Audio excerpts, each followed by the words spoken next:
Welcome back to Cossy Podcast. My name is Cossy. Welcome back to a brand new video. Mikel Arteta has been speaking about Aaron Ramsdale and his future. There is speculation that Ram will be joining Newcastle or Chelsea in January, not even in the summer, but in January. But Mikel says Arsenal want to keep Ramsdale. They want him to be in the side, and Ramsdale wants to play just like any other Arsenal player. We're going to be diving into the words of Mikel Arteta as we wait for that Luton kickoff later on tonight. But I want your thoughts there, guys, on Aaron Ramsdale and what you think is the way forward. Now, what we have seen is, David Raya, like I said, I think a couple of months ago, that Raya was going to become Arsenal's number one. There was no question about that.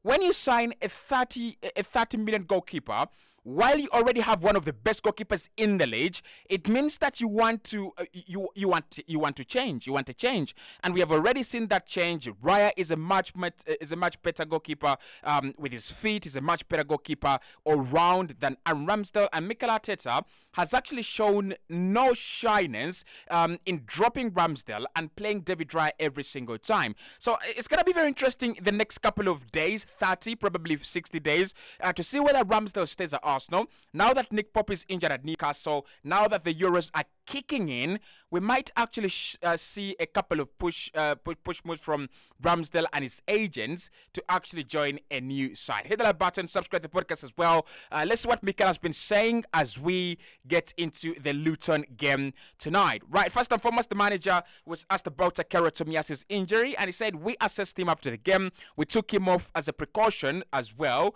to wait and see whether it is useful to him or not. We will decide tomorrow whether he's going to be playing. He's a strong boy, and hopefully he will be absolutely very, very fine. Takero Tomiyasu has been informed, like one of the most informed players at Arsenal right now, creating chances, providing that kind of width that Saka needs. And I thought Saka was really good in the Wolverhampton Wanderers game. And I think defensively, he has always been a solid guy. He's always been a solid player. I think the questions were always about, can he be a right back? Can he be a fullback? Can he give you that kind of width, speed, and accurate deliveries, accurate crosses into the penalty area? I think he's done that in the last couple of games. So Mikel says he took him off as a precaution. So if anything happens, then he will actually let us know.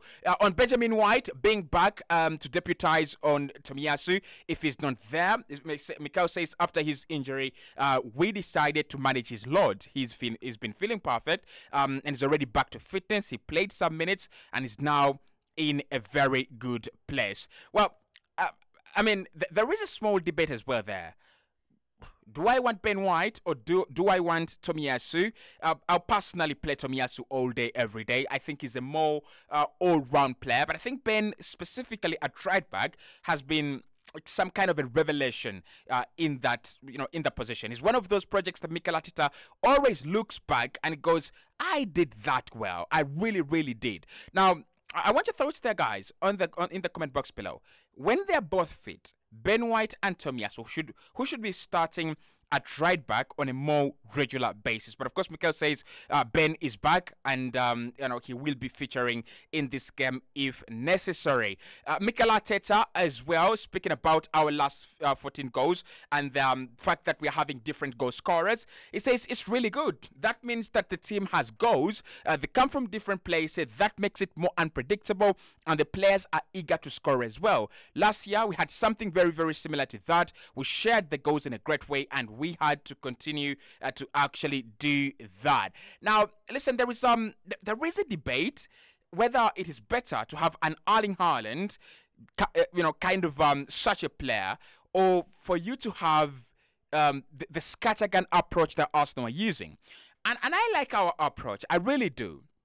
Why I actually do is what Mikel says. It's flexible. It's unpredictable. You can have as many goal scorers as you want. Like Eddie Nketiah has scored.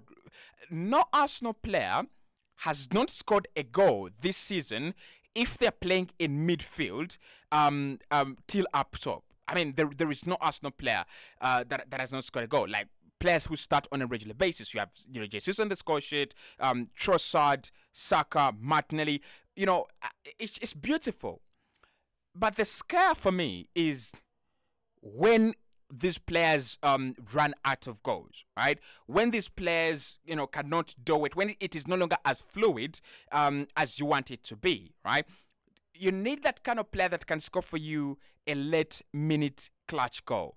Like, uh, I think Erling Haaland can do that for you. You need that kind of striker that can score 50 goals in 50 appearances.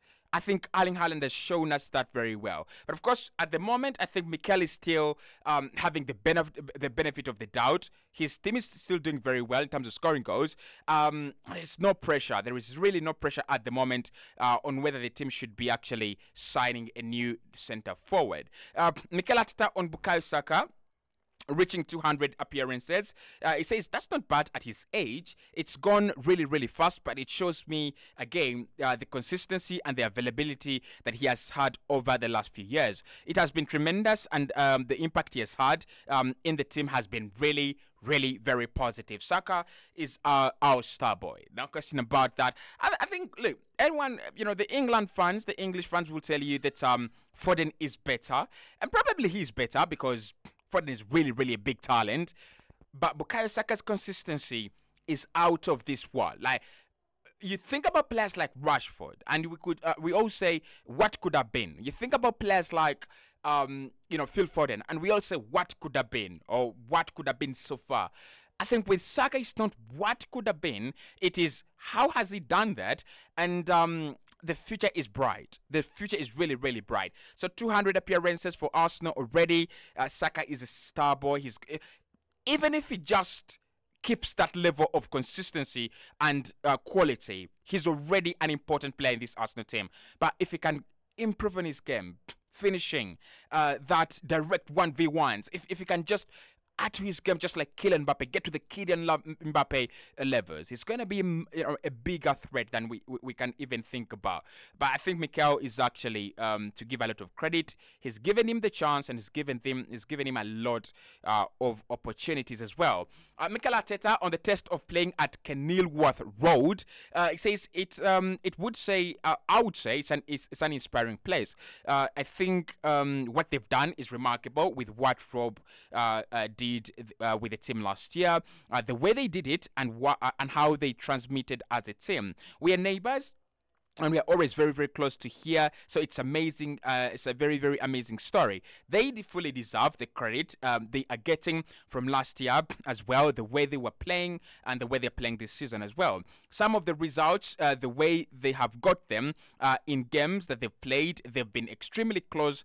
So tomorrow we are going to have a really intense and difficult match against Luton Town. I won't disagree with Mikel Arteta. I think Luton deserve everything they have. It's an underdog story.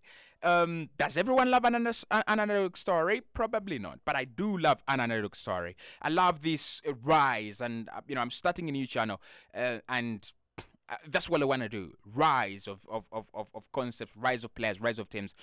I think with Luton, what Arsenal need to do is be very careful and be very, very clinical. You can score 5, you can score 6, but you've got to be careful. You've got to be very, very, very careful.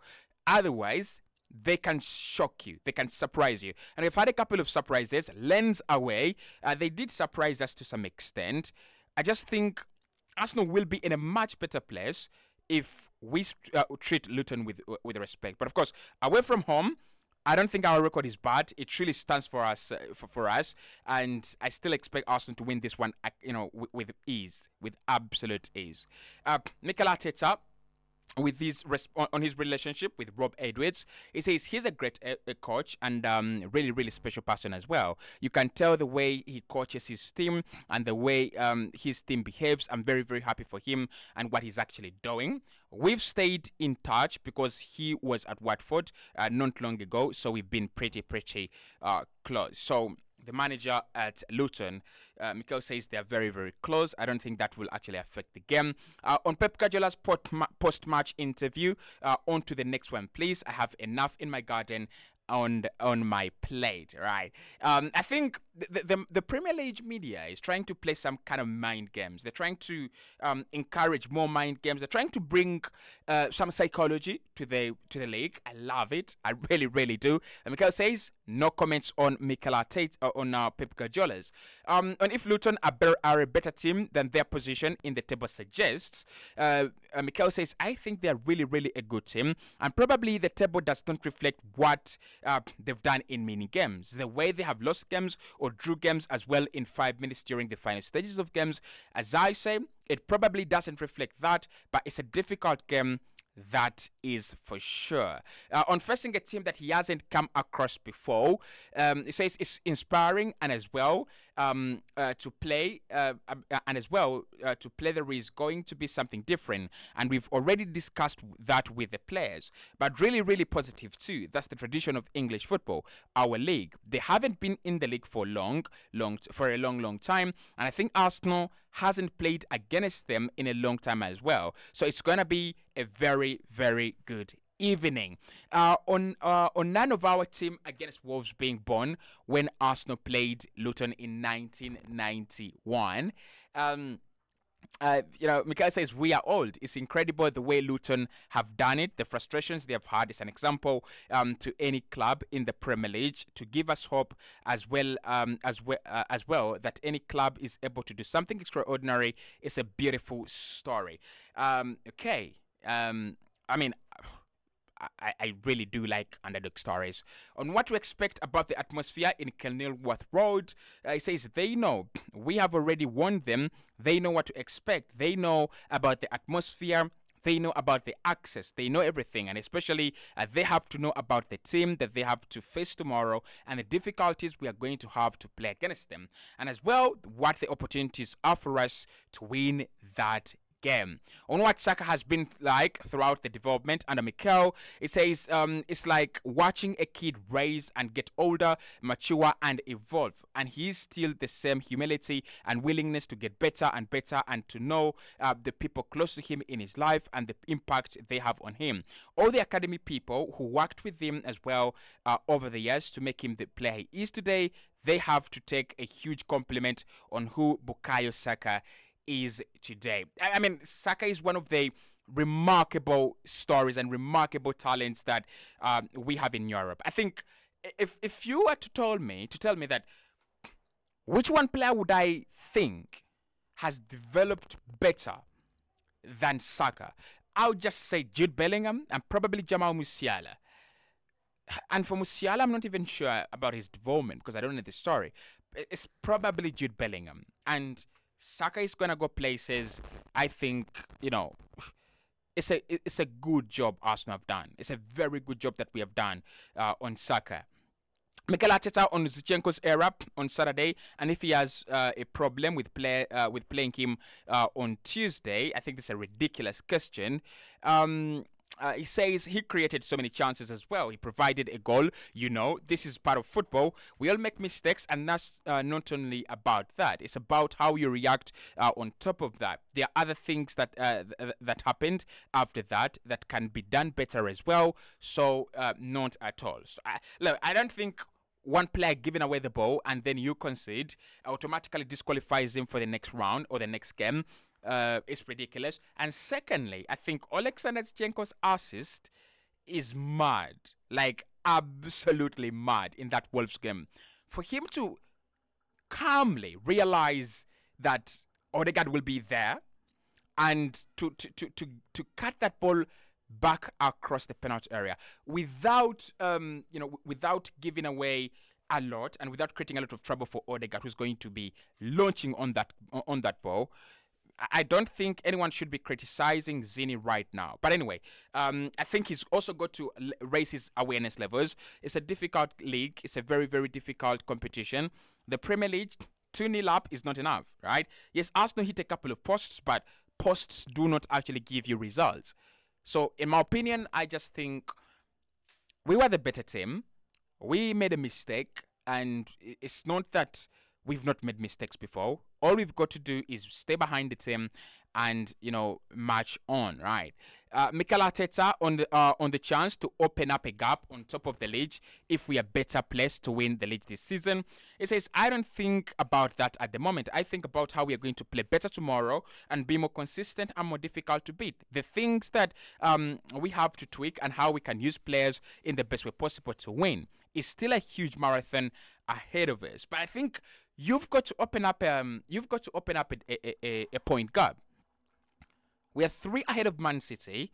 If we can get to 7 ahead of Man City and probably 8 or 6 ahead of Liverpool, it makes us more comfortable. It puts us in a much more comfortable phase. Because when you're 6 points above the team is second, it means that you can play your next game without pressure, right? But imagine we play the Wolves. We are under pressure from Man City and Liverpool. Then we play Luton. We're still under the same pressure. And then we'll play Brighton and Liverpool, still under the pressure. And then Aston Villa, West Ham. It's uncomfortable. It is uncomfortable, right? So I would love to open up a gap, 7 points, 8 points by January or probably by February. And that means that whenever Arsenal drop points, or if we have to drop points, Arsenal will stay on top. And that will actually be compensated later on in the in the course of the marathon.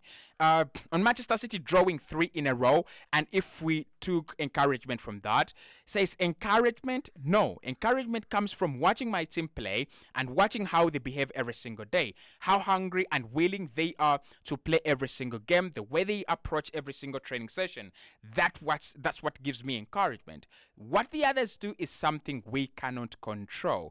On if there is a drop off from Manchester City this campaign, it says I don't look at those things. I have enough looking at my team. And on if you would get into mind games with Pep, he says if I am good at mind games, maybe you don't notice. Okay.